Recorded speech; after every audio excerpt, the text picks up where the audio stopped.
All right, 6 o'clock. Let's call this meeting to order. If you're able, please stand and join me in the Pledge of Allegiance. I pledge allegiance to the flag of the of the United States of America and to the republic for which it stands, one one nation, nation, under God, indivisible, with liberty and and justice. justice for all. Thank you very much. Can we have the roll call, please, Dee?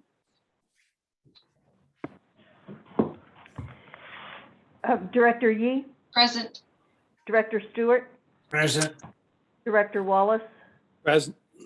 Director Epen, Director Nicholson. Present. Very good. And who is there in the room with you, please?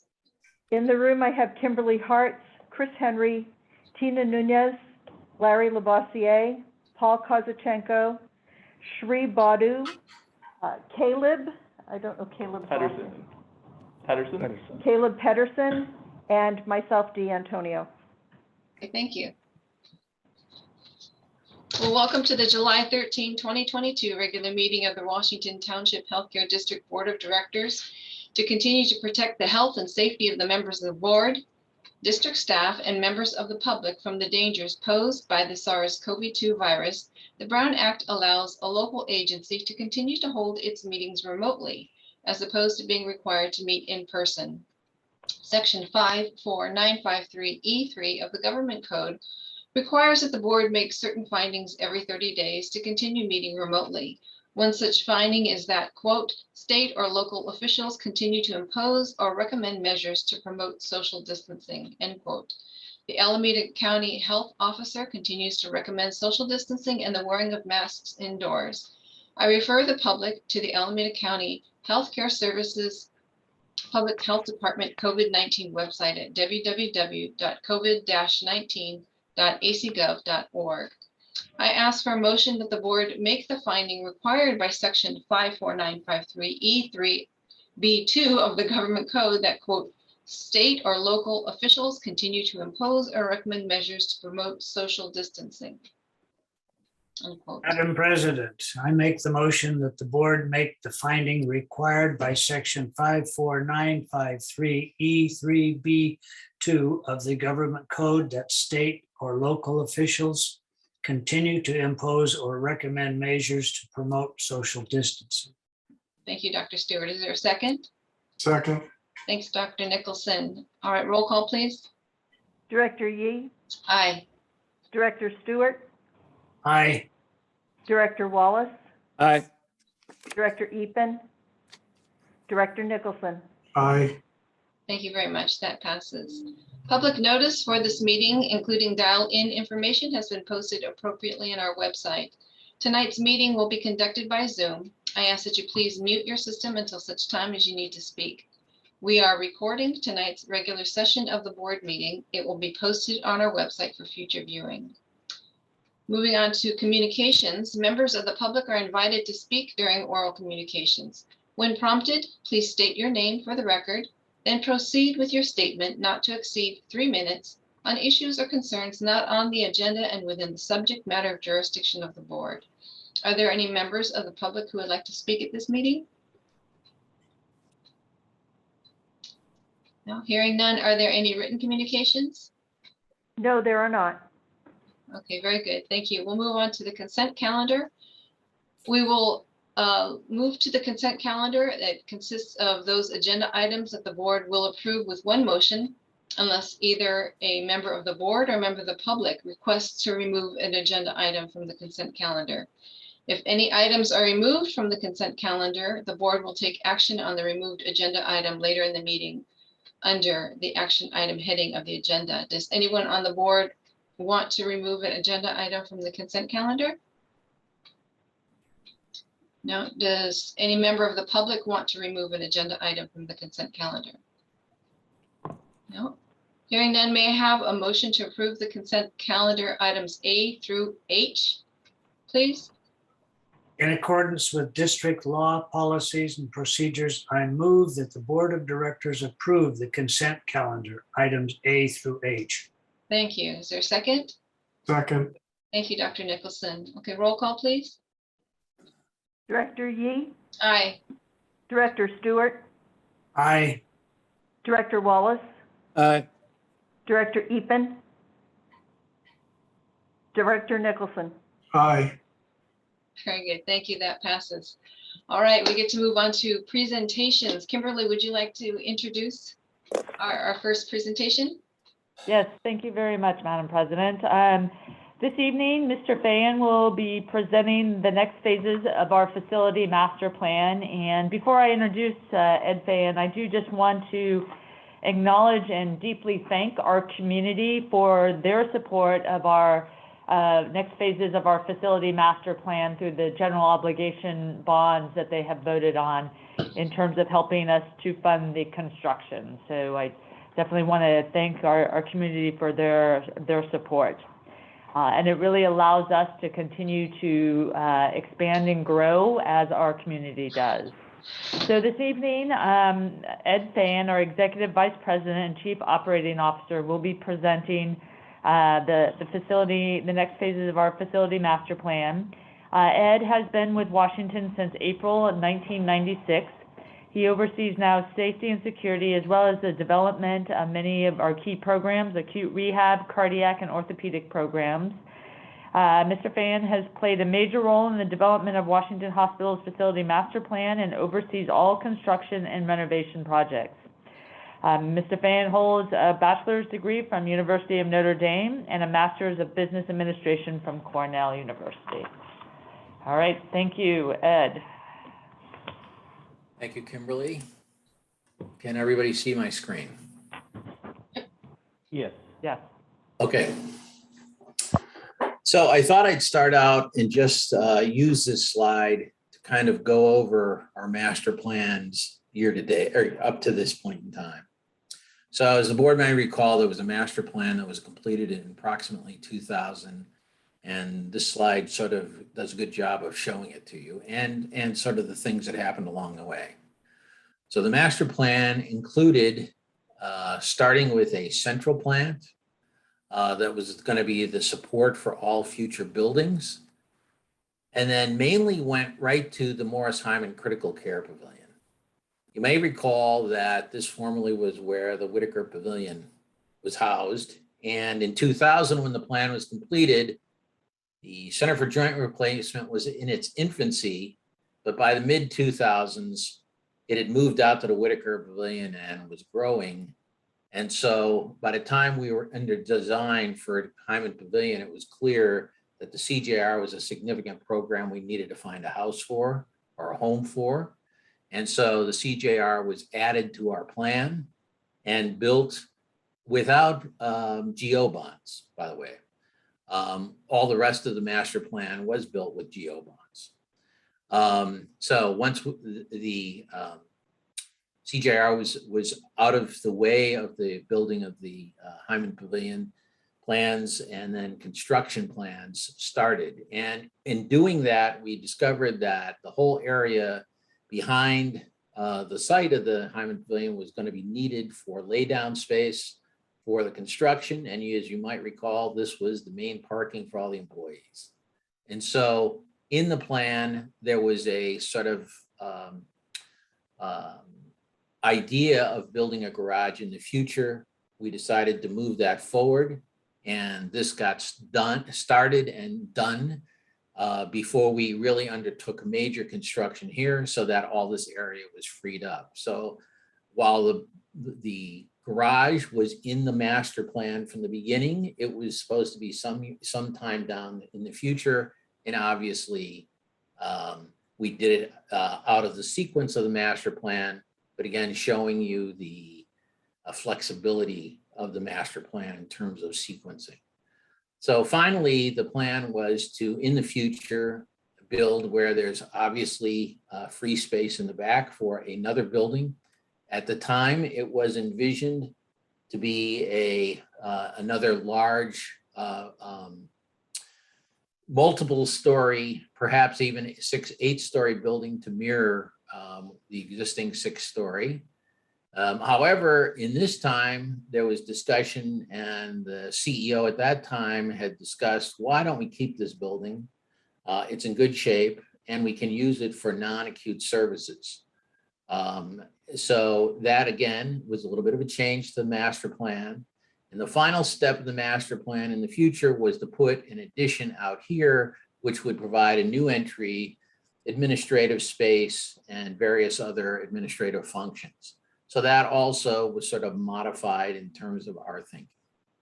So now we go forward with our basically completing the master plan for the campus here in 2022. And so this presentation is the completion of that. It's going to go in 3 steps: the infill or bridge project, the expansion to the new building, or the, I think we call this phase 3 building at this point. And then finally, step 3 will be the demolition and establishment of a new main entry into the entire campus. And we break down each of these steps into the different floors of the various hospitals, so you can see the impacts for each step, but that's sort of the organization. So, I'm not sure what happened here. Okay, let me try again.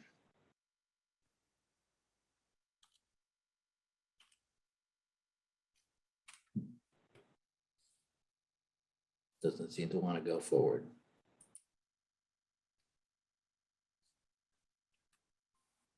Ed, you're on the last slide. Do you mind going up all the way and then start the slideshow? I'm on the last slide. Oh, geez, this last slide. My mistake. Okay, sorry. Thank you, Shri. Last slide and the first slide are the same. Okay, so here are the main goals for the master plan. It's the roadmap for long-term development of the campus.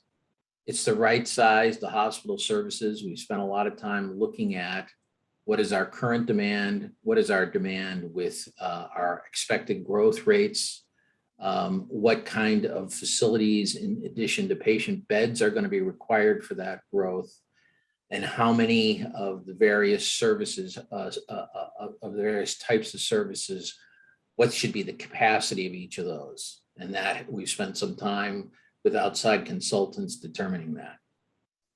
We want to, as the last plan did, we want to foster flexibility and operational efficiency for acute care services. And then one thing that we've spent a lot of time in this earlier, in this master planning effort that I would say we did not do, and it hopefully will be an enhancement and improvement for our future facilities, is looking at wayfinding and circulation so that it's easy to make your way between the various facilities once they are completed. And so a lot of time at the master plan level has been spent so that hopefully as we develop the different parts of it, that has been thought out and will be incorporated in construction. And finally, develop, what's the best use of the hospital buildings and site? Those are the main objects of the master plan that we had in mind as we developed it. Okay, so as I said, it's developed into 3 steps. The first is the infill and bridge projects, the infill of Morris Hyman. So we had a shell space in that project that we want to develop. It's developing a new phase 3 hospital building, and then developing the new main entry and doing the demolition of the existing buildings to make that happen. So in doing the infill and bridge project portion of it, I did want to, before we started into those, I wanted to make sure that everybody recalls the utilities and the connections that we've had to make in the earlier construction projects to make the CUP basically the power plant and the utility plant for the entire campus and for the foreseeable expansion. And you can see also electrical duct banks coming in and how they tie in, aside from the tunnels, or they're called utilidor tunnels, which take everything but electricity into the various buildings, the existing buildings and the Morris Hyman, the new building. And so that just to keep in mind as we look at the expansion. This is, I should take a minute, you can see the shell space that is currently available within Morris Hyman. The majority of it is in the basement. And this is what would be developed for sterile processing, surgical support, meaning locker rooms, some surgery storage, and then elevator access to the operating rooms. The imaging department, basically in its totality, from the first floor of the existing main building, and then a pharmacy.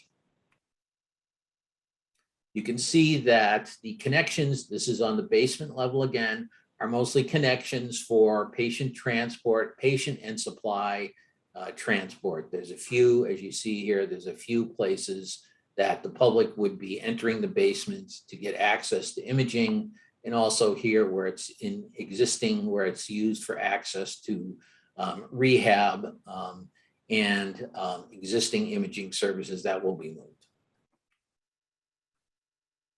This is the first floor. Again, you can see the existing shell space in the back half of the first floor of Morris Hyman. That will be infilled with operating rooms, 8 operating rooms, and we've had discussions recently about what we need to do to expand this footprint for trauma now that that is on the horizon.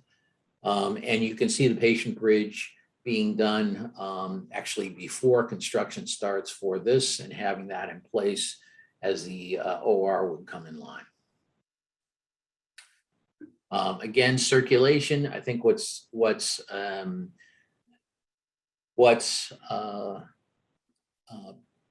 very clear here is the existing circulation, which is somewhat circuitous through the existing hospital buildings into the Morris Hyman, and also what's a little bit more direct into the CJR.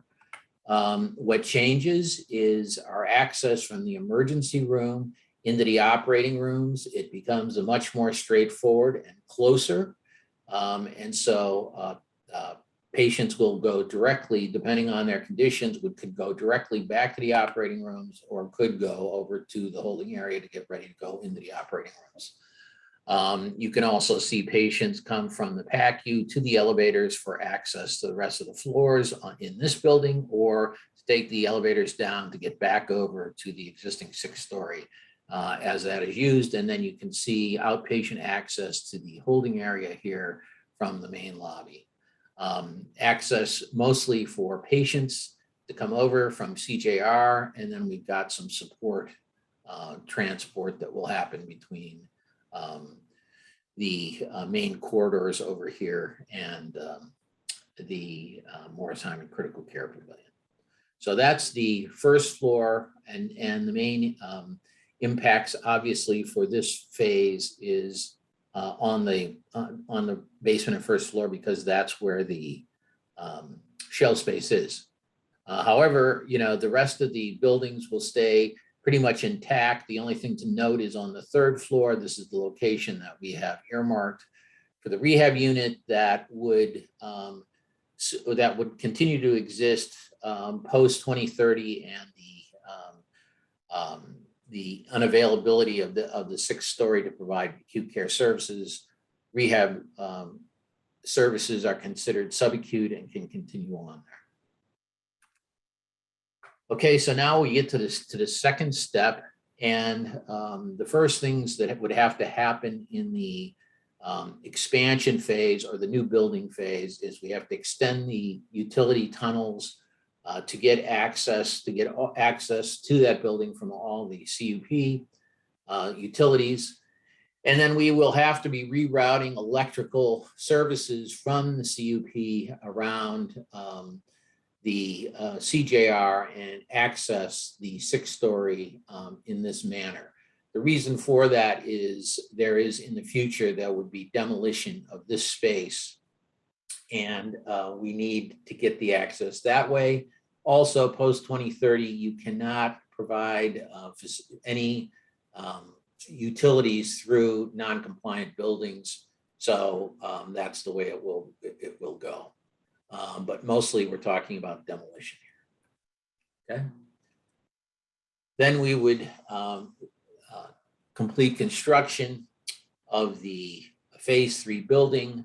On the first floor would be all the services that would need to be moved from the main 6-story tower and related buildings into new compliant acute care buildings.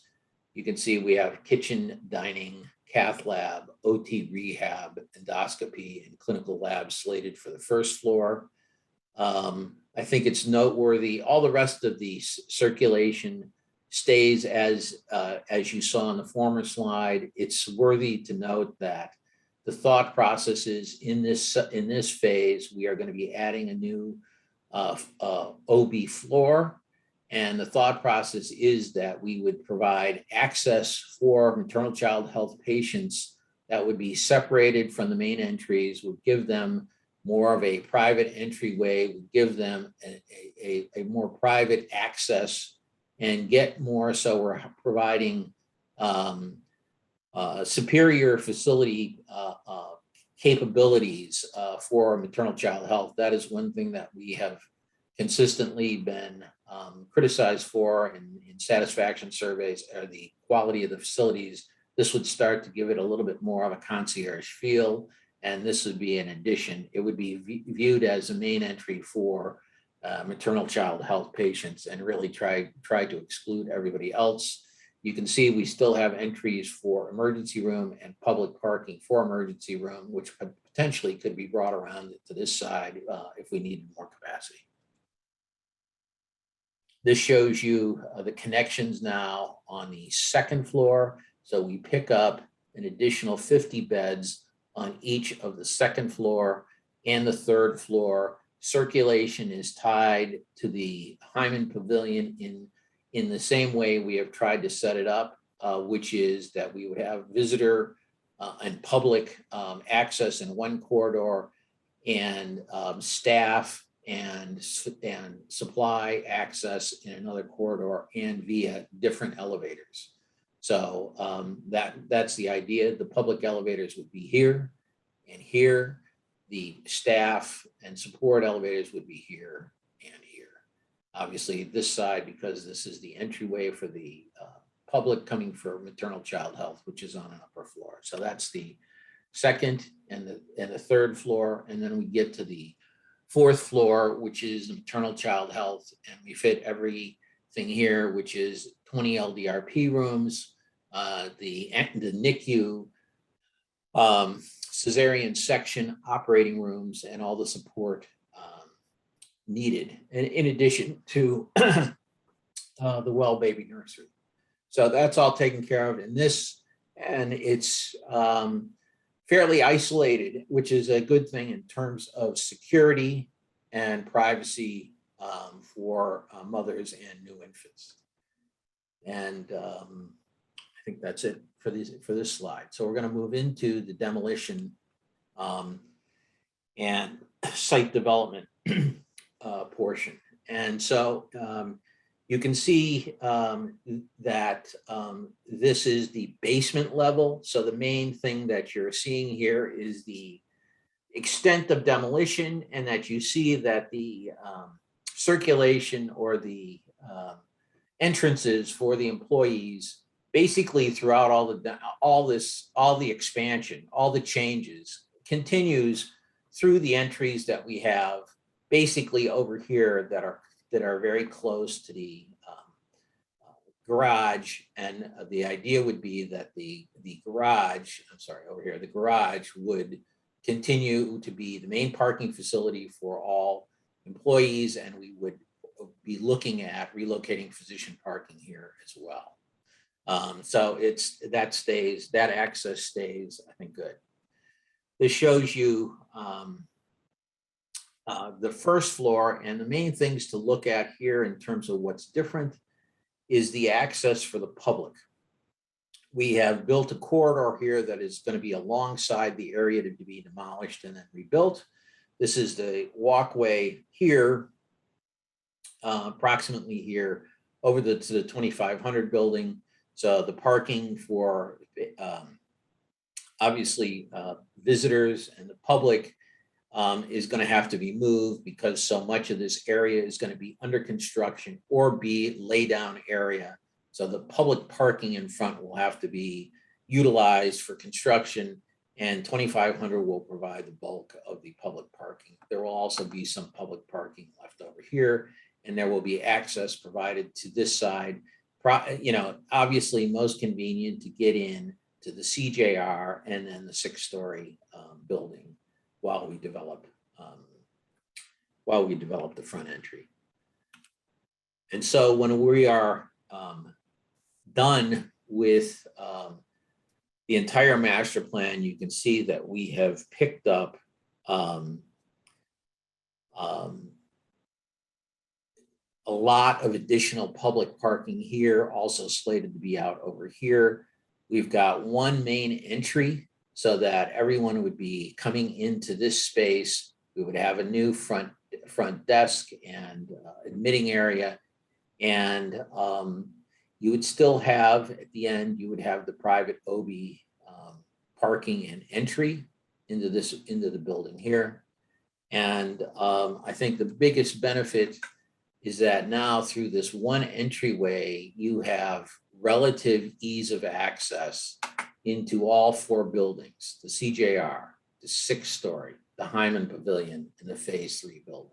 And it's fairly straightforward, and you know, they're straight lines. You're walking in straight lines with 90-degree turns. It's a lot more clear, and should be, for wayfinding and all, should be a lot better. One thing I skipped over, just to be real clear about it, is it's addressed in the basement and the demolition plans for the basement and the first floor, is we would be needing to build new compliant walkways to the CJR from the existing corridors that we built in the Hyman Pavilion project, so that this would allow mostly supplies.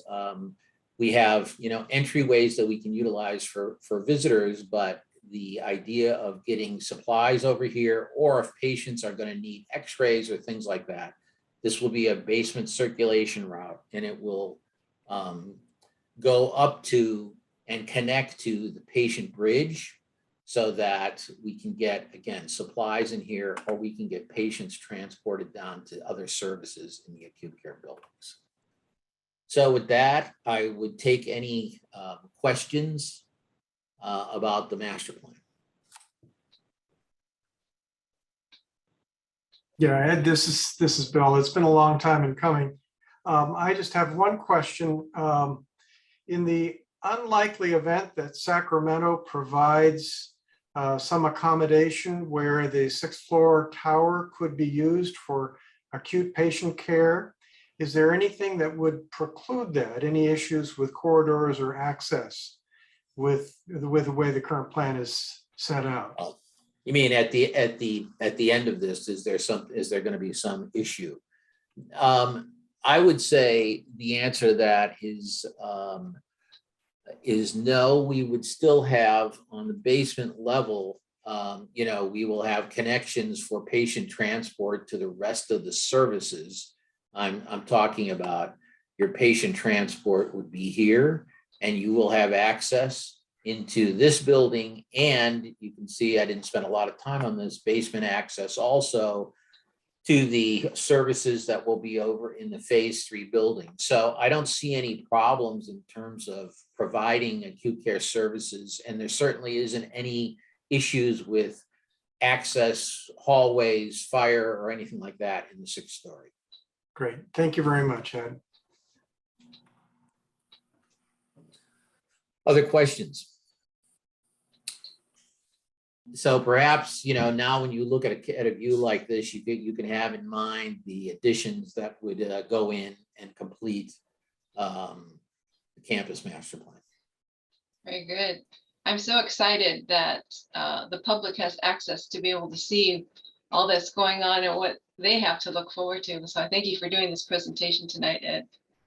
Thank you. You're welcome. Very good. Very exciting. We're looking forward to this very much so. All right, let's move on to our reports. We'll begin with our medical staff report with Dr. Hyder, please. There you are. Good evening, Dr. Hyder. Good evening to all. Good evening to all. So first I want to start with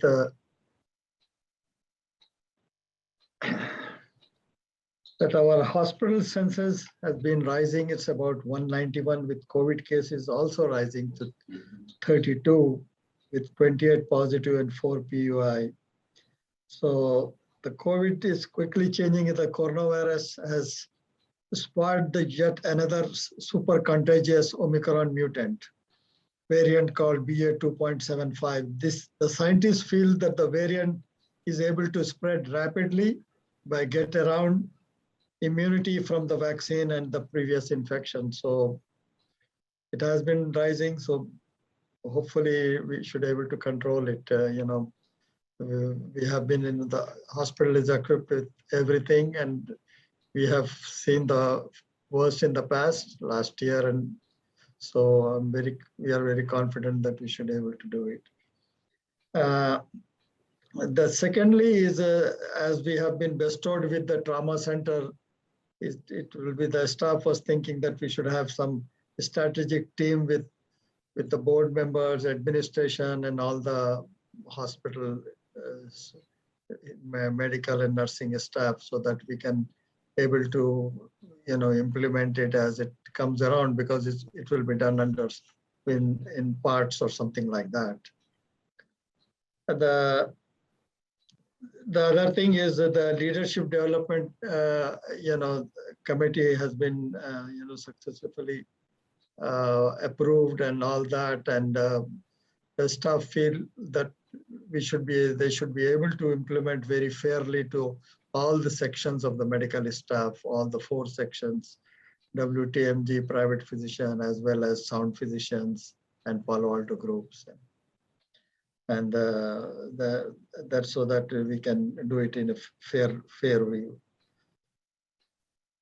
And I have mentioned before,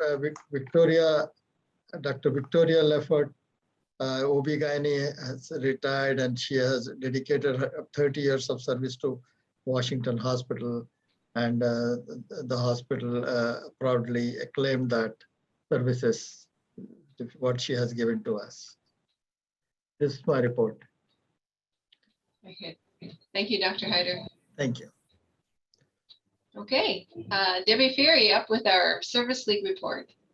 What's going on with the volunteers? Hi, good evening, District Board, and greetings from the volunteers.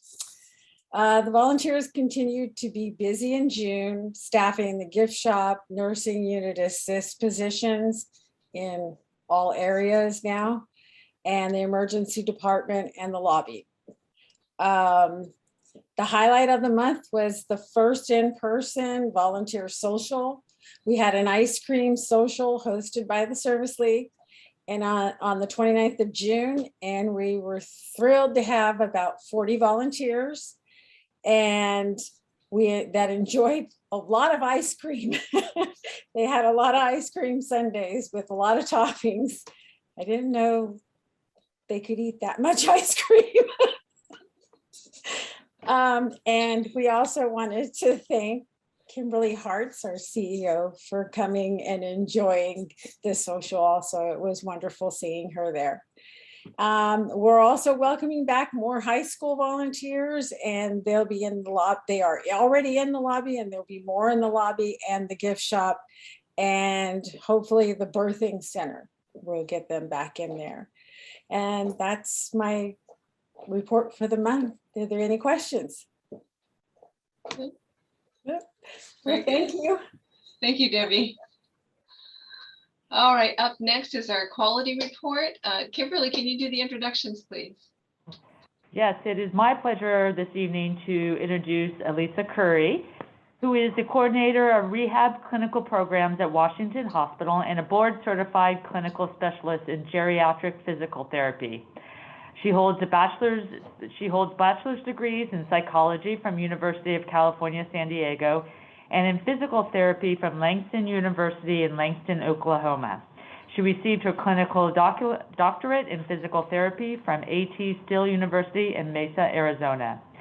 Employed for over 25 years at Washington Hospital Healthcare System as a physical therapist, Elisa is directly involved with programs and initiatives in the Institute for Joint Restoration and Research, patient care, patient safety, falls prevention, ergonomic evaluation, patient mobility, and staff education. She is an active member of the California and American Physical Therapy Associations, specifically in acute care and geriatrics academies, performing research and systematic reviews and clinical practice guidelines. In addition, Elisa lectures nationally on total joint arthroplasty to rehab clinicians. She still treats hospital, inpatient, and home health patients and has published in peer-reviewed journals and is passionate about her role in the health and well-being of older patients. She is currently collaborating with the team planning and developing Washington Hospital's upcoming acute rehabilitation unit, which you did see this evening in some of Ed's presentation. So it is really my pleasure to turn it over to Elisa and have her talk about, I know, something that's very close to her heart but that she'd like to talk about this evening. So the mobility program. Thank you. All right. Hello, everybody. Thank you to the board. Can everyone hear me okay? Yes. Absolutely. There's a lot of familiar faces. So thank you very much for this opportunity. I would like to, if Shree's going to go ahead and share my screen. Thank you for the opportunity to present. Mobility has been a passion project of mine.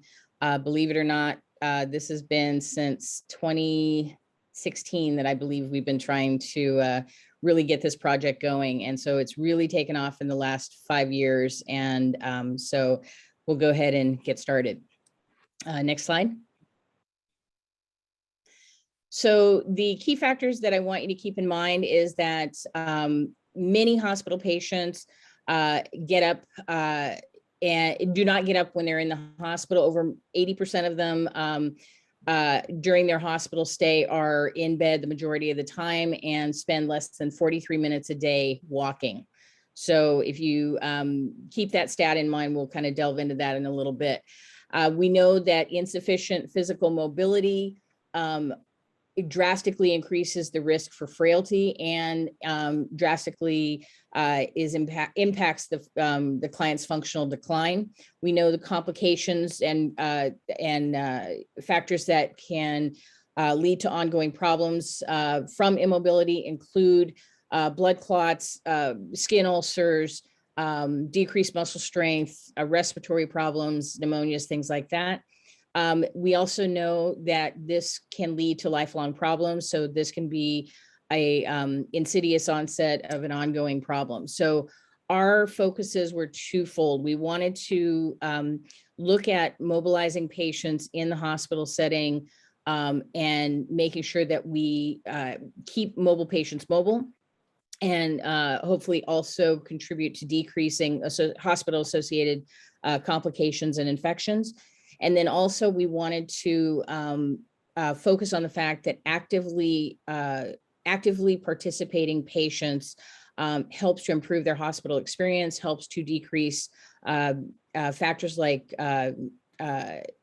delirium and other things that can predispose them, especially for our older patient population. Next slide, please.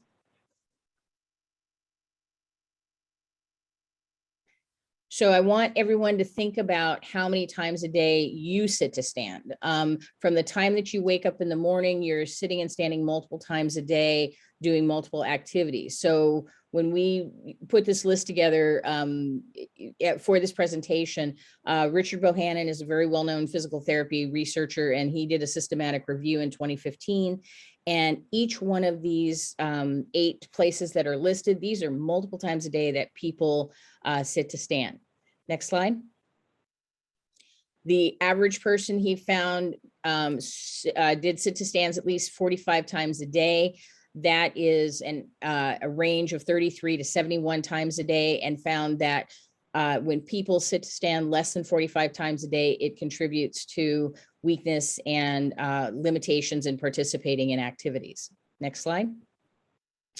Another study that I looked at was by Grant, Dahl, and Kerr. This looked at the average sit to stands for different adult populations. Healthy adults were 71 sit to stands with a plus or minus of 25. And then older adults you see are 57 with a plus or minus of 23. And then our frail population are 36 plus or minus 16. So that means that there are frail older adults that sit to stand only 20 times a day, and that's not good. Next slide. So again, our primary focus was to look at how do we keep mobile patients mobile.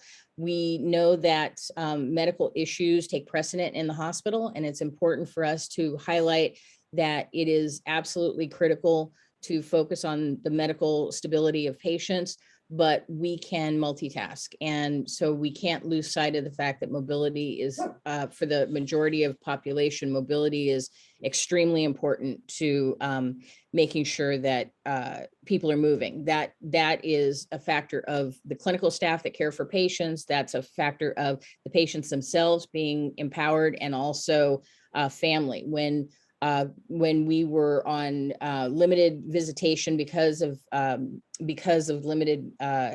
COVID, we found that there was a direct impact in this, because family not being in the hospital, we lost that second set of eyes that helped us to advocate for patients in some cases. And our hospital staff did their best, but we really, that was really highlighted as a deficit.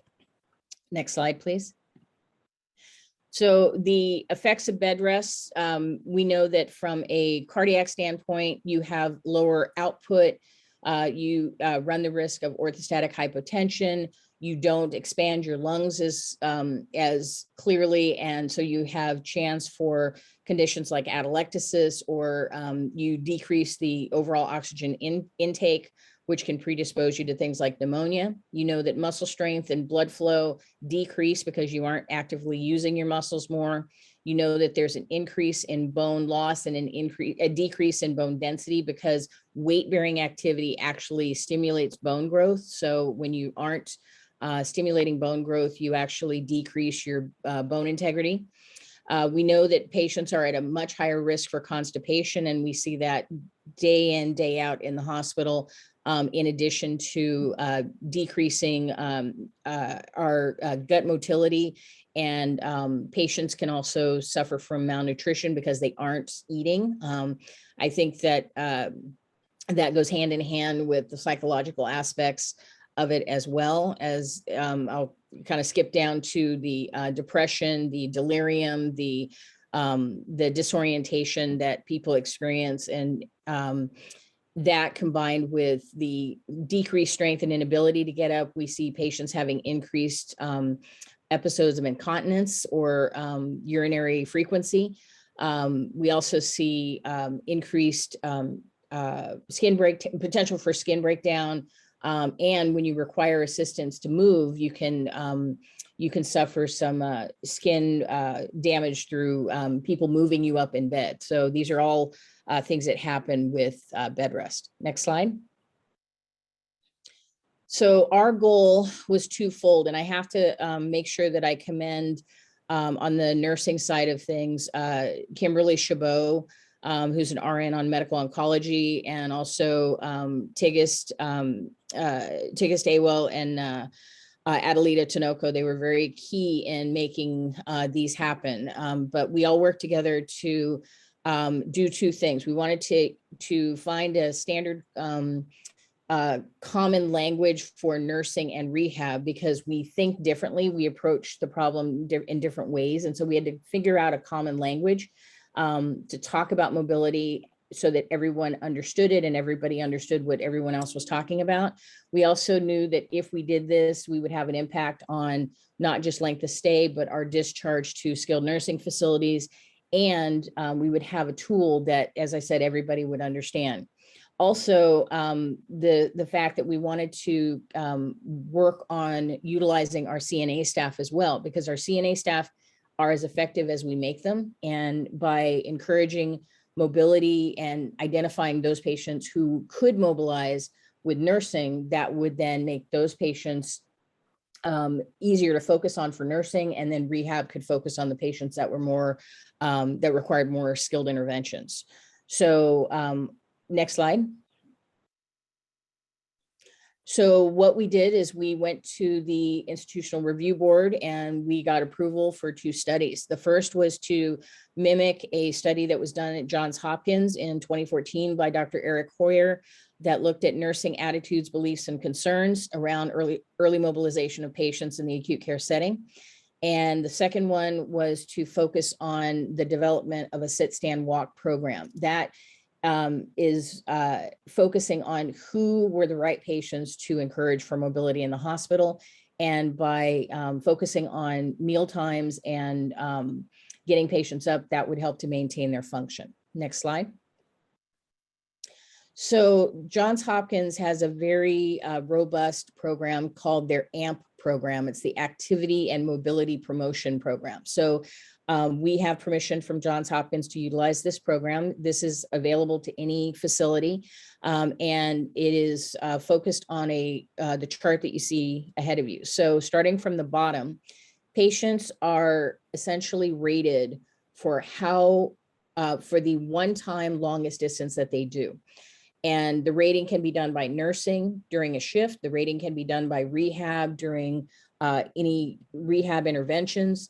And so this helps us to better speak that same language. So if a patient only gets up, is only laying in bed during the entire shift, nursing, or excuse me, the documentation would be a 1.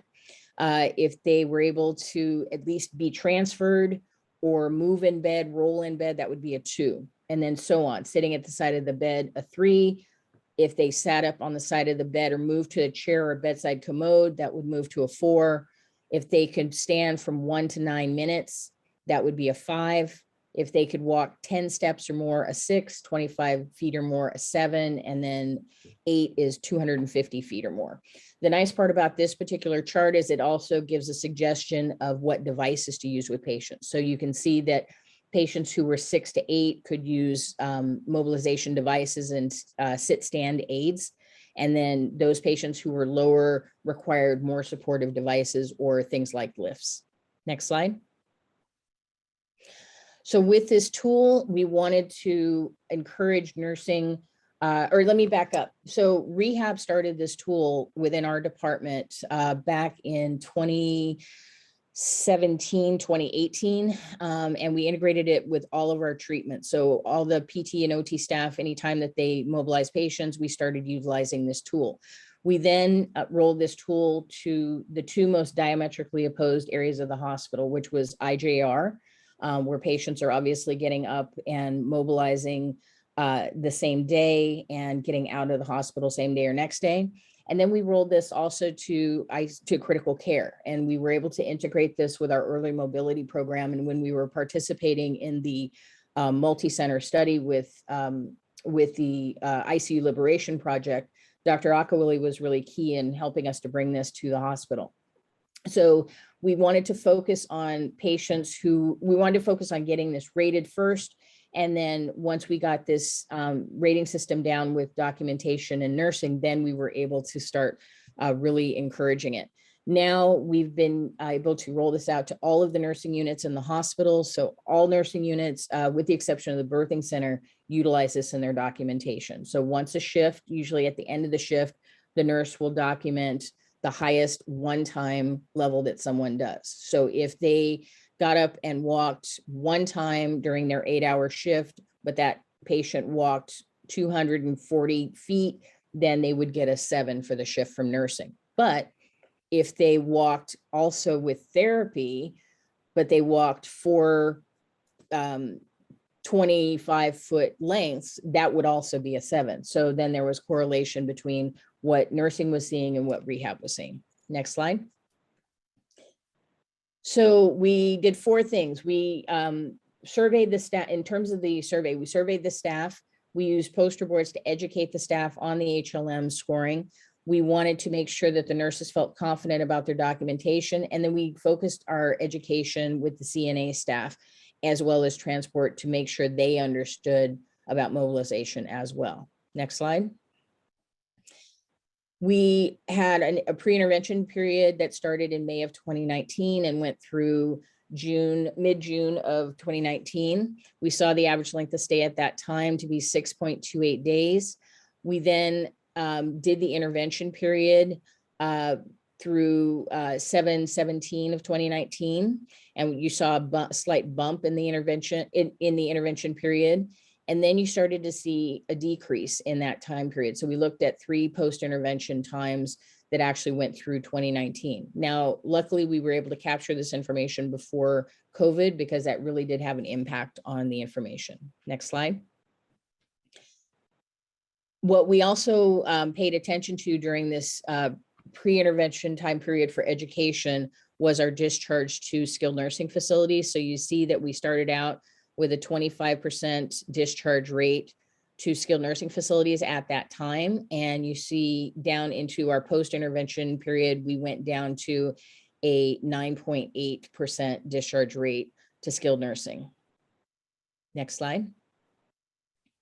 Now, this slide is a little busy, so I want you to follow along with me. The orange boxes, the first, the third, and the fifth boxes are rating those patients who are essentially only standing or less activity, versus the green boxes are the patients who were at least able to walk 10 feet up to more than 250 feet. So if you focus at first on the orange boxes and we focus on the second line, which is your length of stay, you can see that for the lower level patients, their length of stay actually went up. So the days are in the parentheses. So they went from 8.63 days, and then our post data that we reviewed, we saw it jump to 9.42 days, and then we saw it jump to 9.48 days. So this is our population that is more debilitated. Now, we did see in our higher functioning population that those patients were mobilizing, or leaving the hospital, 4.97 days. And then we saw this go down to 4.29 days in December 2019. Now, again, this is also right in that time period of COVID. So people were trying to also get out of the hospital. The other significant number that I think you should pay attention to is the fourth line down, which is our falls percentage. You saw in our population that is more debilitated, the orange boxes, you saw falls go from 2.15% to 3.84%, and then you saw a slight drop. Whereas in our mobilizing population, you saw a slight decrease in our falls from 1.5% down to 0.9%, and then a slight increase to 1.35%. Next slide. So the mobility gallery is a tool that nurses use. This comes from the company Arjo Huntley. And essentially the thing to take away from the mobility gallery is that out of 5 categories of patients, going from the most ambulatory patients down to the dependent patients, next slide. We really want to focus on patients who were rated an A or a B. So these are our mobile patients. These are patients who are walking with or without devices. And even with our bariatric population, these are still patients who are considered to be mobile. Next slide. We also have been able, thanks to the hospital, we've also been able to get approval to do our walking patient program. These are the green signs that you see on all of the patient care units and allow us to have, signage that indicates 25-foot distances. This is important because it not only gives the nursing staff something to focus on to direct patients, or our rehab staff and nursing staff when we're walking patients, but patients also pay attention to it. So when they're out walking in the hallway, they can pay attention and know that they're continuing to walk 25-foot distances. So this is a very intentional process. And just to put in perspective, if you're on the 6th floor in the hospital, for example, the unit is 300 feet when you walk on the patient rooms from room 1 around to room 24 before the main elevator. And if you walk all the way around the unit by the service elevator, it's 400 feet. And then in the critical care units, if you look at pod D, for example, to walk from one end of the critical care unit to the other end of the critical care unit, that's 200 feet, about 150 to 200. Next slide. So essentially, the ability to walk patients and move patients by having the nursing staff be able to mobilize these patients that are mobile, then the rehab staff can focus on the patients that require more interventions. And also it helps us to focus our nursing energies where they really need to be focused. We do have equipment in the hospital that we utilize quite frequently. And I just wanted to make you aware that all of these devices that we have, the pink recliner chair in the upper left, the various lift devices, especially the one in the lower third picture, the tenor lift, that's our bariatric lift. These are all devices that are used quite frequently. They make a huge difference, not only in terms of patient care, but in terms of staff safety. The AirPal, the middle top device that has been essential in helping to decrease musculoskeletal injuries for staff. And all of these things have been critical for us in taking care of patients for all of the clinical staff. This includes our radiology department. They've benefited greatly from the AirPal. Next slide. So overall, patient safety and our patient mobility programs have benefited our staff because they do feel more confident in mobilizing patients. They are more engaged in the process, and it's documented clearly so that it can reflect when we do have our things like Joint Commission and state surveys about how we take care of our patient population. It has led directly to shorter lengths of stay for patients, decreased falls, and our Up With Meals program, we're working on developing that as well to help to improve outcomes. And this is all a part of the push towards a culture of safety for the hospital. Next slide. The programs that this is directly impacted, I've already addressed our ICU and IJR programs. 6 West is actually actively working on a fall risk prevention program. Our multidisciplinary rounds, we discuss this as part of the goals of care at all of our multidisciplinary rounds that we've been working on with clinical intelligence. The culture of safety, we've added in a specific patient mobility discussion for new hands-on care employees as part of the culture of safety operational goal. We've also been working, as I said, directly with clinical intelligence on the care transitions to help to eliminate declining mobility as a barrier to discharge. It is much harder to discharge patients who are immobile, especially our dialysis patients who can't walk, because then you have to specifically find facilities that can lift these patients, and that's not always readily available. And as I said, it's driven our units to be able to feel more confident about their direct patient care. Next slide. We would like to continue to focus on the med-surg population. I think that we do a fantastic job with protocols that immediately identify mobility, and we need to make sure that we also address this with our med-surg population. We continue to address unit falls. We also want to work on a specific plan for our bariatric population, because if our bariatric patients become more difficult to take care of, then it can take a lot of resources to provide that level of care. In addition, we're working with Epic on creating for the physician staff Up With mealtime orders for patients who are safe to do so. There are some patients who are not physically safe to do so. And if patients are NPO, that doesn't mean that they can't sit up in a chair. It just means that they're NPO. So we want to make sure that it reflects appropriately all patients who are mobile and safe enough to sit in chairs, regardless of whether they're eating. We do also look at other facilities. There are many hospital organizations that have incorporated restorative aid programs into their facilities. So they actually have dedicated staff that do go around and help with mobility of patients on the units. These are nursing driven protocols, and they're widely published. So these are ones that we can also provide if necessary. And then this is all a part of the future plan of the hospital. All of the growth that Ed has talked about and I'm getting the ability to participate in, it is so exciting. It's really exciting for the community. It's really exciting for me as a clinician, and everything is impacted from the inpatient and observation patients that we take care of now to our acute rehab and pending trauma patient populations. If we get this right now, then we can integrate it right into those services. Next slide. So I always remind people that healthcare is a team sport and mobility matters. Those are the major points that I want to get across. So thank you very much. Next slide. Any questions? Yeah, Lisa, this is Bill Nicholson.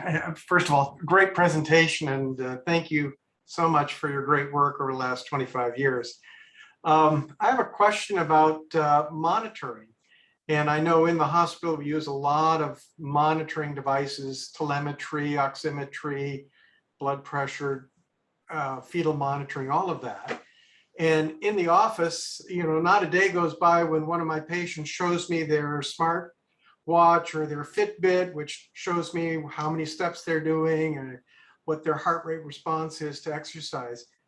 What is the current status of using those kind of remote electronic activity monitoring devices in the patient population to see better who is at risk and where we need to focus our resources?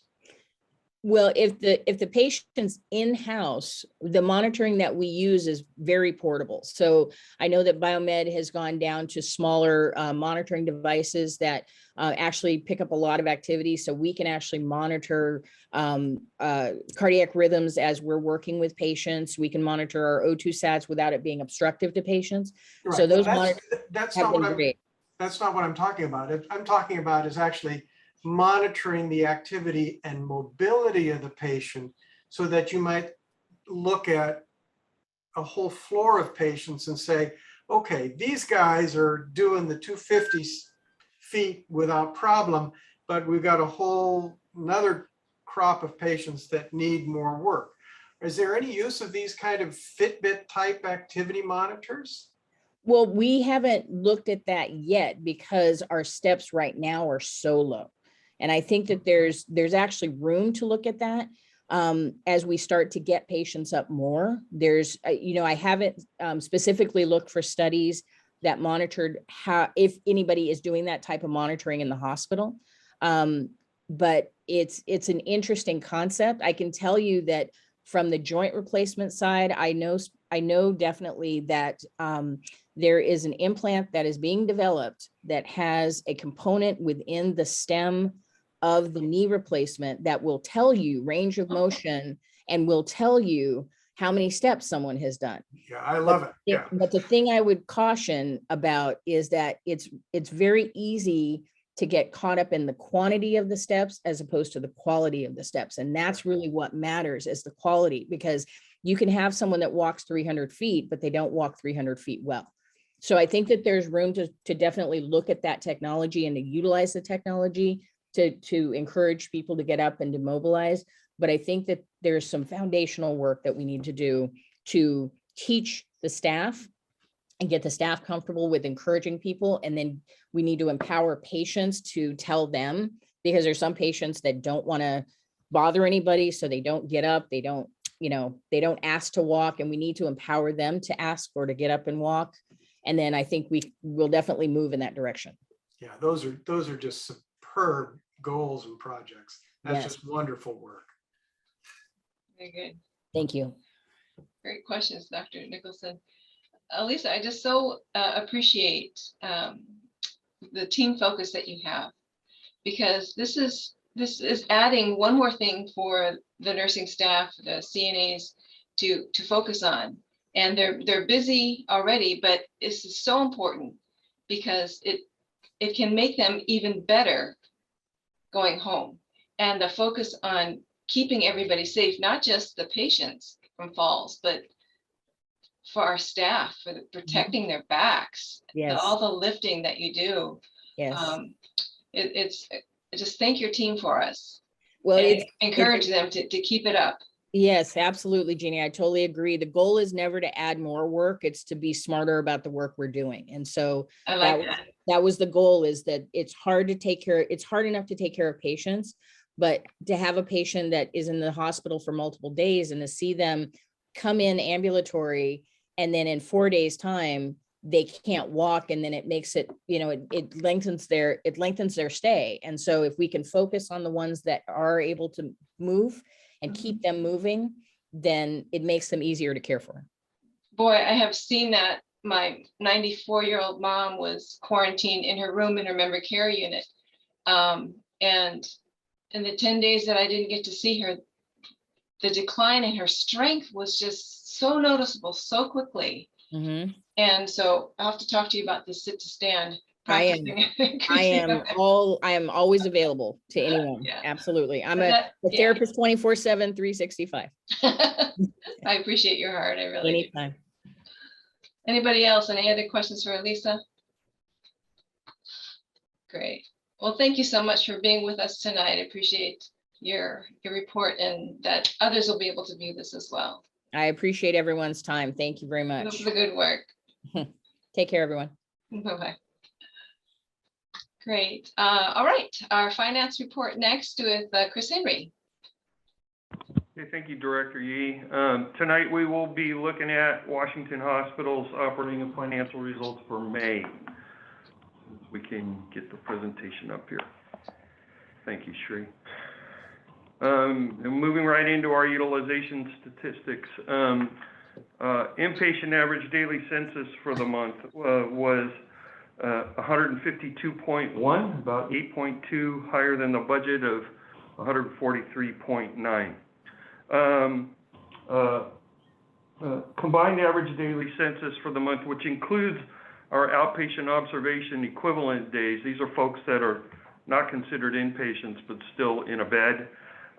That number came in at 161.6. That's 10.9 higher than the budget of 150.7. Admissions for the month came in 22 lower than expected in the month at 856, while our patient days came in 253 higher than the budget at 4,715. Outpatient observation equivalent days for the month were 83 higher than budget at 294. We'd expected 211 for May. Our average length of stay based on discharges came in at 5.67. We'd expected 5.08 in the budget. Now looking at utilization, sorry, that was inpatient statistics. Case mix index for the month, which is an indicator of the severity of the cases we saw in May, came in below budget at 1.599. We'd expected 1.641 for the month. Deliveries were 4 above the budget at 131. Surgical cases for May were 28 higher than budget at 384, while our cath lab cases were 7 below budget at 196. Outpatient visits were lower than budget at 7,451. We'd expected 7,857 for May. The emergency room was very busy in May. We'd expected a little bit over 4,000 visits. We saw 4,755 visits to our emergency room in May. A quick look at the detail of our surgical and cath lab activity. Joint replacement cases and cardiac surgical cases really drove the favorable variance in the OR in the month, with joint replacement cases being 24 higher than budget. Cardiac surgical cases were 8 above budget. Neurosurgical cases were 8 below budget for the month, and our all other category, which is really all the other stuff we do, a lot of stuff in that category, but those added up to about 173 in May. We'd expected 169. In the cath lab, we saw lower than expected activity both in peripheral vascular and the cardiac product lines. Non-vascular interventional radiology cases were 11 higher than the budget, and we saw one more neurointerventional radiology case than we had expected at 6. Moving into productivity, productive FTEs for the month were 96.6 higher than budget at 1,394. We had 186.2 non-productive FTEs in the month, about 38.2 higher than the budget. So we ended up with total FTEs 134.8 higher than the budget at 1,580.2.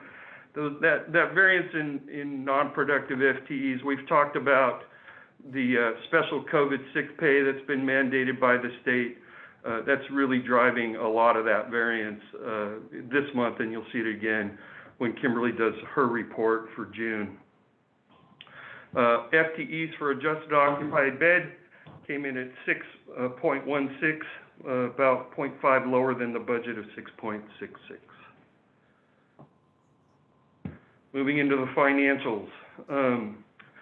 Total net patient revenue for the month came in about 8% higher than budget at $197,299,000. Our contractual allowances for the month came in really close to budget at 77.31%. That includes our contractuals, which is our insured patients, coming in at about 7% higher than budget versus that 8% revenue variance. We had a couple things going on here. We did have a slightly unfavorable payer mix in the month. We had higher government payers, lower PPO, but that was offset by some additional amounts we were booked in the month. We were able to achieve payments in a couple of our pay for performance programs from Alameda Alliance and Aetna. We booked about $851,000 in recovery from those programs. We had some cost report settlements that totaled about $607,000. So all of that offset the negative payer mix for the month. Our provision for bad debt and charity was higher than expected. Our private pay for the month, as you recall, was 2.5% versus 2% in the budget. So we did end up with a little bit higher provision for bad debt and charity.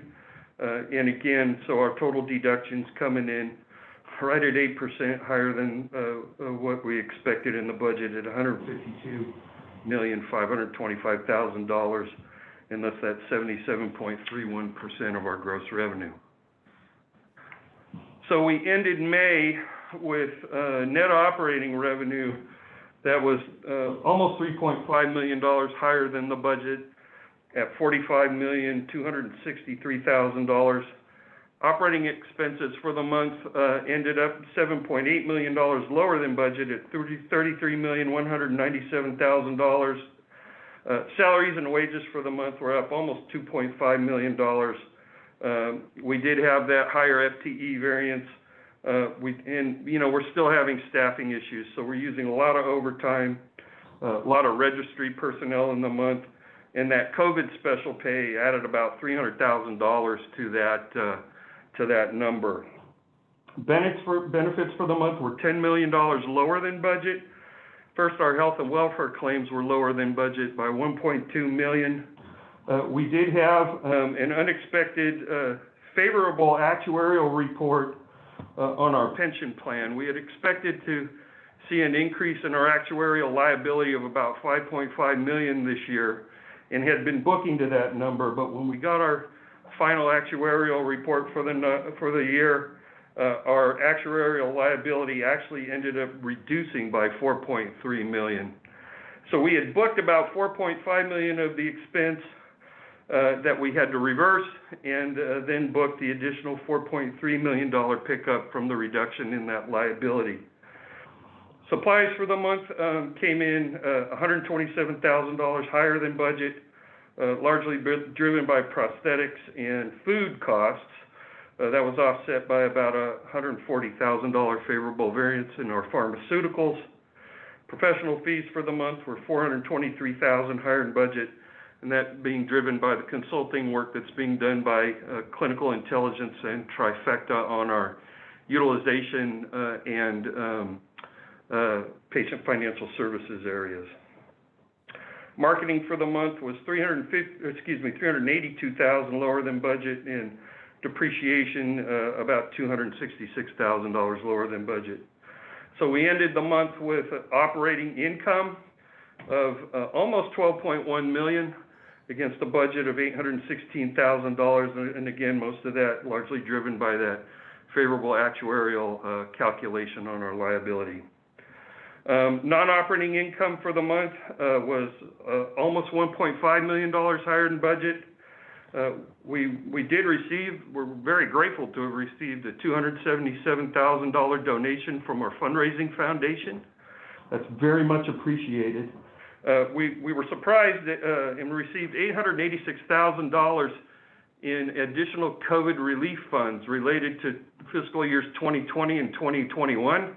I think they've got a little more money there that they're distributing, so that was welcome. And we had something we haven't seen in a few months. We had an unrealized gain in our investments in May of $595,000. So we end May with a total bottom line of a little over $13.6 million against a budget of $903,000. Moving into our Financial Accounting Standards Board presentation.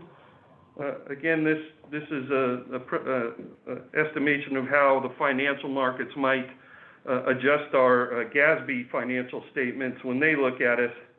First thing they would do is they would pull our revenue bond interest expense out of the non-operating category and reclassify it up to operating expenses. That amounts to about a $575,000 increase.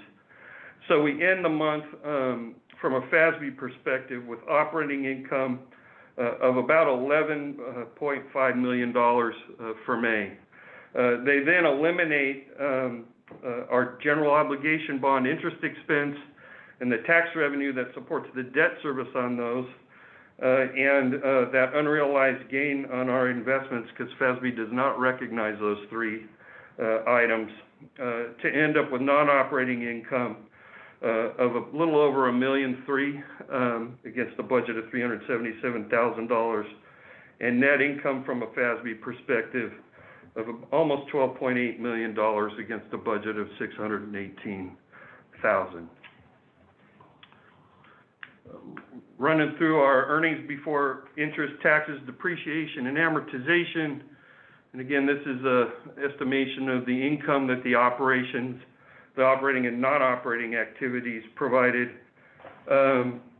First thing we do is we look at our operating expenses before depreciation, and we come up with EBITDA of about $15.6 million for May.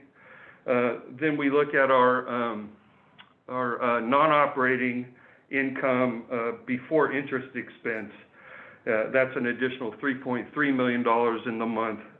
So in total, May, we generated about $19 million in income for debt service and capital expenditures and program development and other activities of the hospital. So are there any questions on the month of May?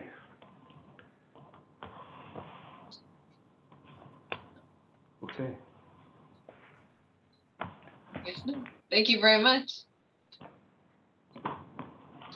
Operations report, Kimberly? All right, I will be presenting the preliminary numbers for June of 2022. Starting with our gross revenue. Our gross revenue of $181.3 million for June was above budget by $4 million or 2.2%, but was below June of 2021 by $5.1 million or 2.7%. Inpatient gross revenue of $103.3 million was below budget by $16.4 million or 13.7%, and 7.8% or 7.1% below June of 2021. And again, this was due to fewer admissions and the shift in joint replacement cases from inpatient to outpatient, which we have been talking about all year. In terms of gross or outpatient gross revenue of 78 million was above budget by 20.4 million or 35.3%, and 2.7 million or 3.6% above June of 2021. And again, this was due to higher than expected outpatient surgeries, and also, as you will see, a large number, our emergency room continues to be busy. In June, we had 86 COVID-19 discharges, representing 11% of total discharges. This increased by 39 cases or 83% from the prior month, and was 74 or 72 more than June of 2021 at 14 total discharges. So we've also been seeing increases in our COVID numbers. Looking at our key census statistics, as you can see, we had a very high average length of stay of 6, which was above the budget of 5.18 by 0.82 or 15.8%, and above June of 2021 length of stay of 5.63 by 0.37.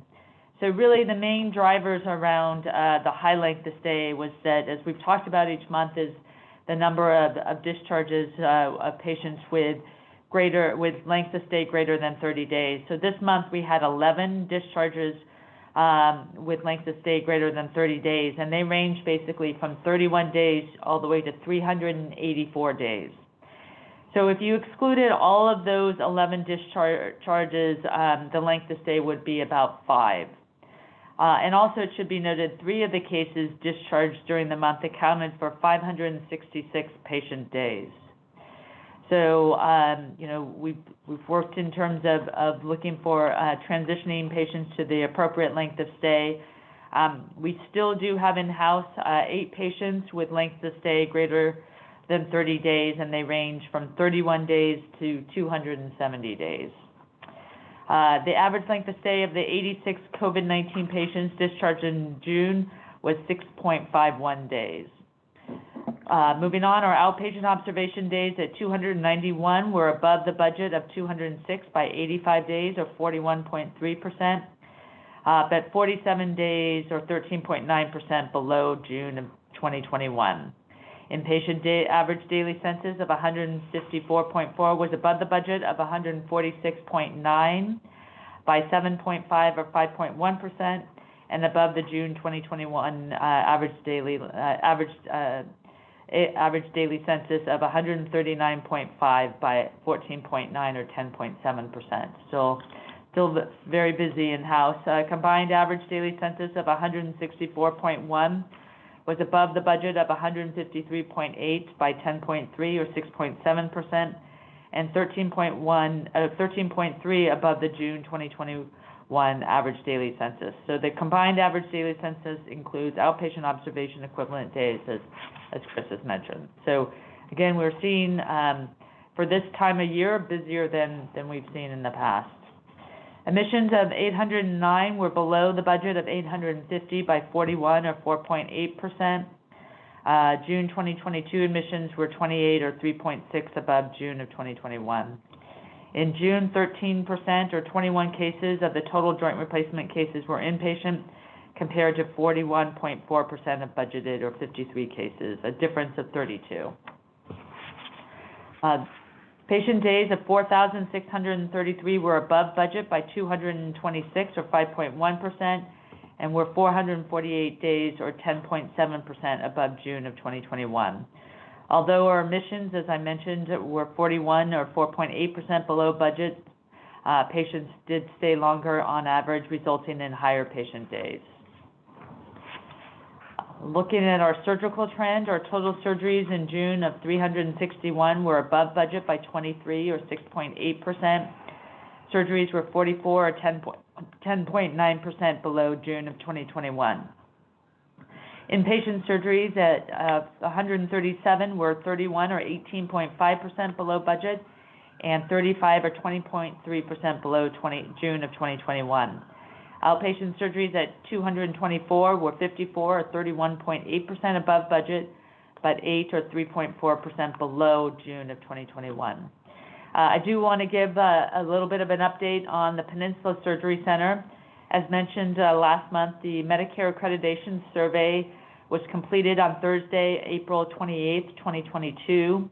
However, we are still waiting to receive our Medicare certification number from CMS, so we are still waiting for that, and that number is required to bill Medicare. Also contract with our commercial insurance companies and credential medical staff with insurance companies.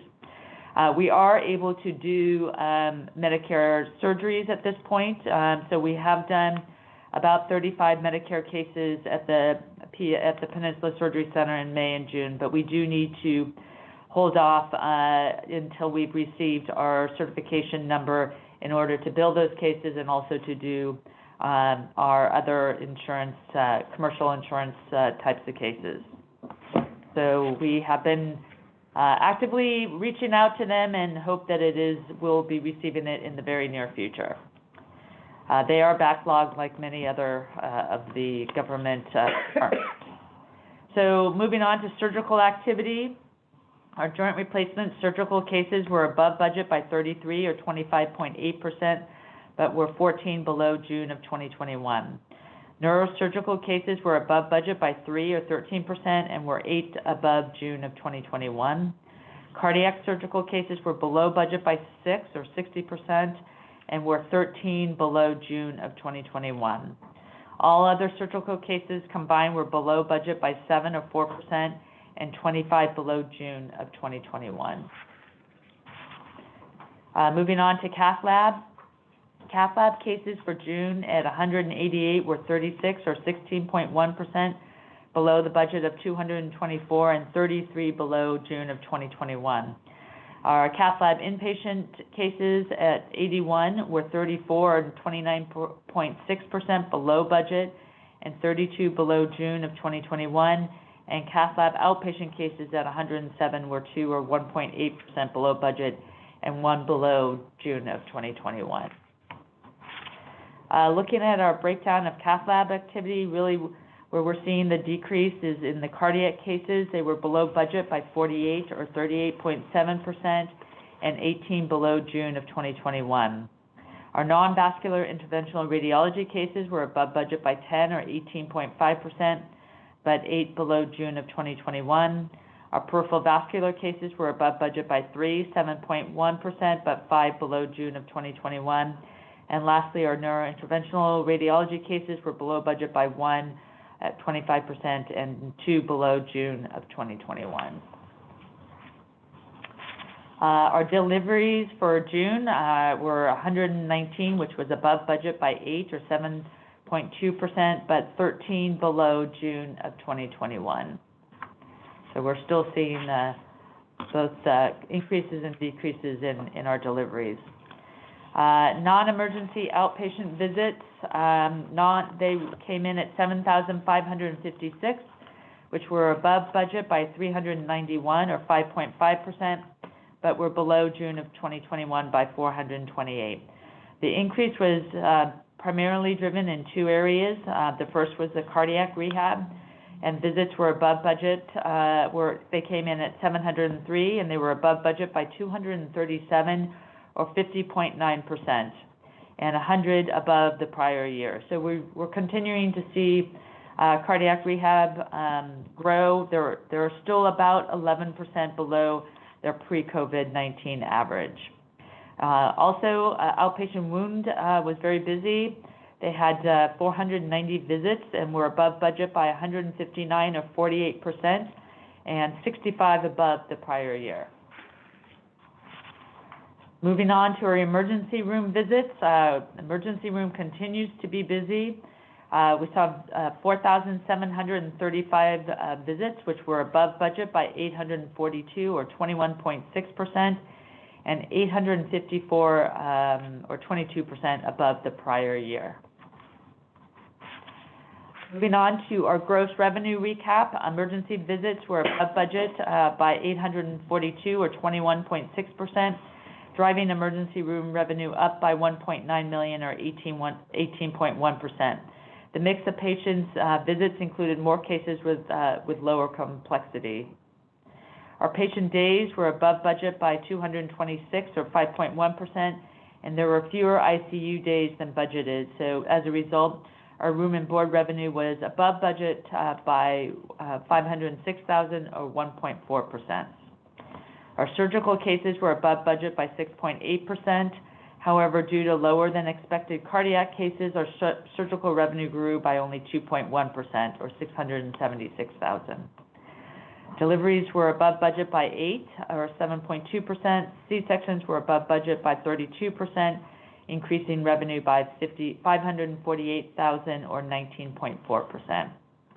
Cath lab revenue was below budget by 23.6%, $3.4 million due to the fewer than budgeted cardiac and neuro cases. Then ancillary services were higher than budget by $3.8 million or 4.6% due to an increase in inpatient and outpatient activity. All right, so moving on to our payer mix, we saw government-sponsored patient revenue made up 72.8% of total gross revenue. This is consistent with the budget and higher than the prior year by 1.4%.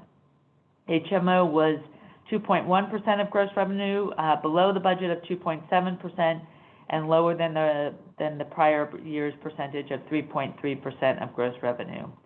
And PPO was 22.9% of gross revenue, which was above the budget of 22.5% and consistent with the prior year. And lastly, our private pay was 2.2% of gross revenue, above the budget of 2% and higher than the prior percentage of 2% of gross revenue. Moving on to preliminary productivity indicators. Our productive FTEs were above budget by 51.3 or 4% at 1,348.7. Our non-productive FTEs were above budget by 60 or 32.7% at 243.4. I do want to say, as Chris mentioned, this month, of those non-productive numbers, 39.9 were for COVID, being out on COVID leave. So and you will see now moving on to when I talk about our productive FTEs, we had a great deal of staffing challenges this month with just our higher number of staff that were out with COVID and also our higher census. So our total FTEs of 1,592.1 were above budget by 111.3 or 7.5%. But you can see our productive FTEs per adjusted occupied bed of 4.98 was lower than the budget of 5.96 by 16.4%. And lower than the prior year of 5.37 by 7.3%. And I think that's the lowest we've seen in terms of our productive FTEs per AOB in a long time. And really, as I said, I think we've had a lot of staffing challenges, and with not only with COVID and staff being out on ETO for the summer. So it is, even though I know it's below budget, is not the level that we want to run at. Total FTEs per adjusted occupied bed of 5.88 were lower than the budget of 6.8 by 13.5% and lower than the prior year of 6.23 by 5.6%. And I probably also should mention we'll probably see more overtime and double time in the financials for June, and along with the need to bring in some agency staff too. So moving on to our outpatient statistics, Whitman clinic visits were below budget in June by 1,028 or 6% at 16,242. The majority of those visits were below budget due to our cardiology visits being down. We had an open provider position. We had we had budgeted for an interventional cardiologist to be starting sooner, but he did start at the end of June, so we're excited to have him, but we had budgeted for him to start previously I think it was in April or May. We also had some primary care physicians that were out taking time off, and that accounted for 339 visits. In terms of Development Corporation outpatient visits of 2,200 were below budget by 142 or 6% for June, and 134 below June for 2021. Washington Outpatient Rehab Center was down 12.9%. We did have 4 therapists with time off. Our radiation oncology center treatments were above budget by 18.8%. Also, Washington outpatient surgery was below by 8.2%, and the Ohlone College Student Health Center was above budget by 63.2%.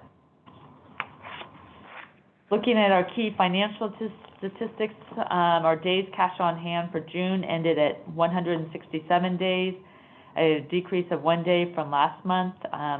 We did have higher cash collection for the month, and also did a GEO bond draw. However, it was balanced in terms of having to make pension and OPEB funding that we did. Our days in accounts receivable as of June 30th were 63.6, and there were 396,000 in charity care adjustments for June. Lastly, our summary of the homeless patient activity for fiscal year 2022. There were 1,967 patient encounters, representing 991 homeless patients, of which 306 had more than one encounter during the year. The estimated total unreimbursed cost for fiscal year 2022 is $5.8 million. And that is my report for June of 2022. Yeah. Thank you, Kimberly. Any questions for Kimberly on that? All right, why don't you go ahead with your announcements then? All right, I have a number of announcements, but I will start with Employee of the Month for July, and that's Evelyn Magazi. She is a pharmacy technician, and she joined the Washington Hospital family 9 years ago.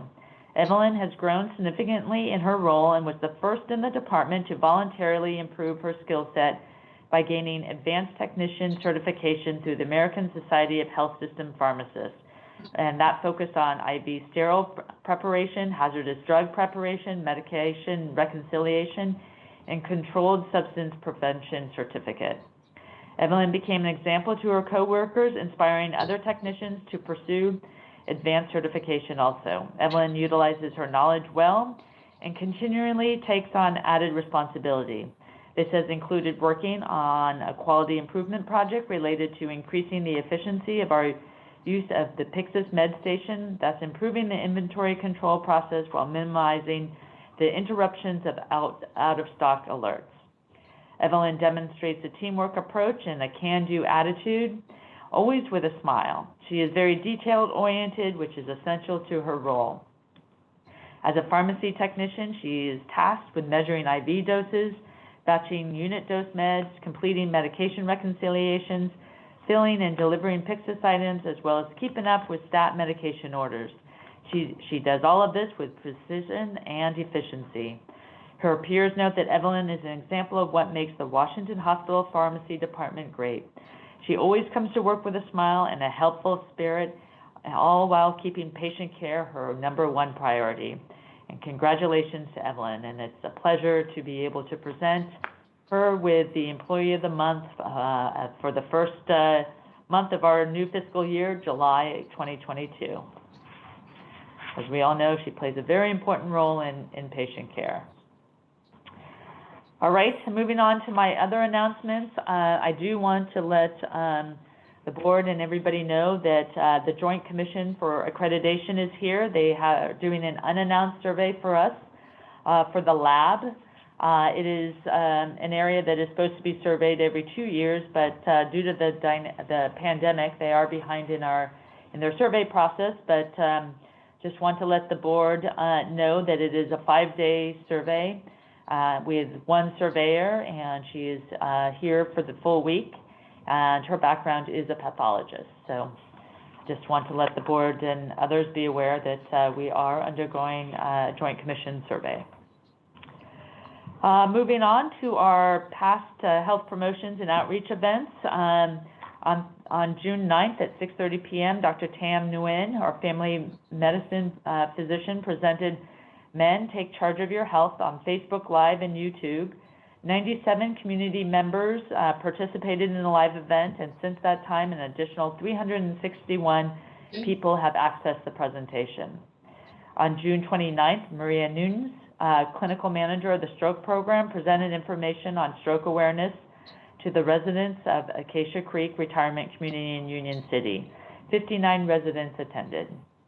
On July 6th, a total of 90,513 COVID vaccine doses have been administered to the community through our vaccination clinics. So we're very happy to continue to be able to provide those vaccine doses. And I know the Service League has helped us in many ways in terms of being able to provide this important service to our community. As you know, in November 3rd of 2021, we started vaccinating children ages 5 to 11 years old. But then on June 27th of last month, we just began vaccinating children 6 months of age to 4 years.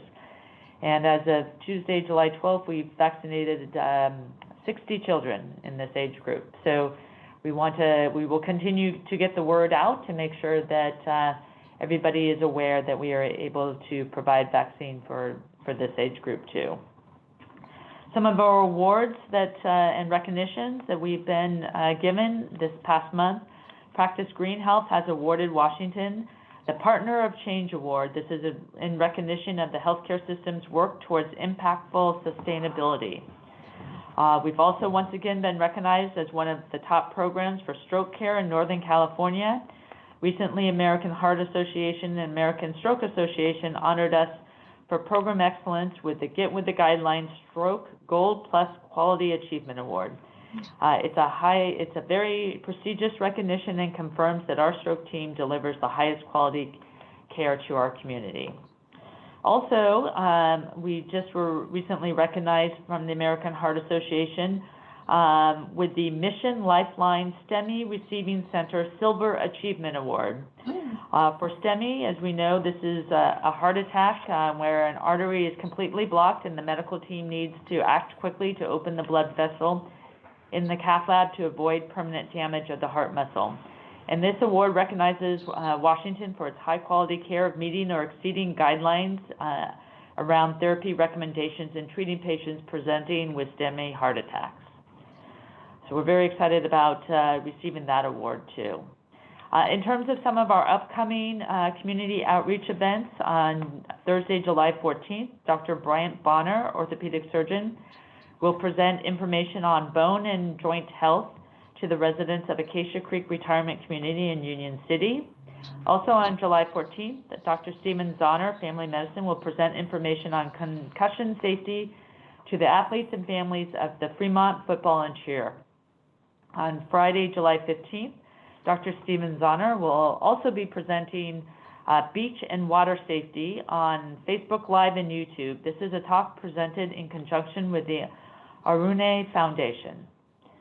Then Monday, July 25th at 1:20, Washington will host a free Parkinson's exercise demonstration in partnership with Union City. The event will demonstrate 2 exercise classes that addresses the needs of people with Parkinson's disease in a fun and engaging way. Dr. Kirkjohn on July 26th at 3:30 p.m. will present obstetrics and gynecology, who is from the obstetrics and gynecology department, will present breast cancer screenings, when and why, on Facebook Live and YouTube. I also just want to take a moment and talk about what I think is a very important forum that we will be, a community forum that we'll be hosting, and it will be on anti-Asian hate. The event will feature a panel of speakers and a resource fair with community organizations sharing important information on maintaining safety and health in this Tri-City area. In terms of the panelists on this community forum, Suzanne Chan is going to be moderator. She is an Ohlone College district trustee. We have Dion Lim. She's the anchor person and reporter for KGO Channel 7, who will also be a panelist. Russell Jung, PhD, founder of Stop AAPI Hate and professor of Asian Studies at San Francisco State University, will be a panelist, along with 2 more. Sergeant Calvin Tang, he's with the Fremont Police Department, and he has a wide breadth of experience as a former detective and current supervisor of the School Resource Officer Program. And lastly, our own Seema Sehgal, Dr. Seema Sehgal. She is a psychiatrist on the medical staff at Washington Hospital and has been very involved in our community wellness outreach during the pandemic. So we will be providing more information on that, but wanted to make sure that there is awareness of that important community forum that will be hosted again on July 26th at 11 a.m. in Anderson Auditoriums. Then lastly, or a couple more that we have are on July 30th, Saturday, we will host a tattoo removal clinic in partnership with Second Chance. The tattoo removal program is designed to help teenagers and young adults make positive changes in their lives by removing symbols of past negative behaviors and actions associated with gang and drug activities. We're also having booths at the Fremont Summer Concert Series, which runs on Thursday evenings from July 7th through August 11th at Central Park Performance Pavilion at Lake Elizabeth. And then just want to mention that our foundation continues to raise money for the Washington UCSF Cancer Center campaign and have raised over $2 million towards our $10 million goal. And on July 12th, the foundation hosted a planned giving seminar in partnership with the law firm of Hopkins Carley to share general knowledge with the community on charitable giving and its benefits. And those are my many announcements for this evening. So thank you very much. Thank you. Any questions or further discussion with Kimberly? Anything? No? Well, there being no further business and no need for a closed session, this meeting is adjourned. I thank you all for being here, for your participation. Have a good evening. Thank you. Thank you.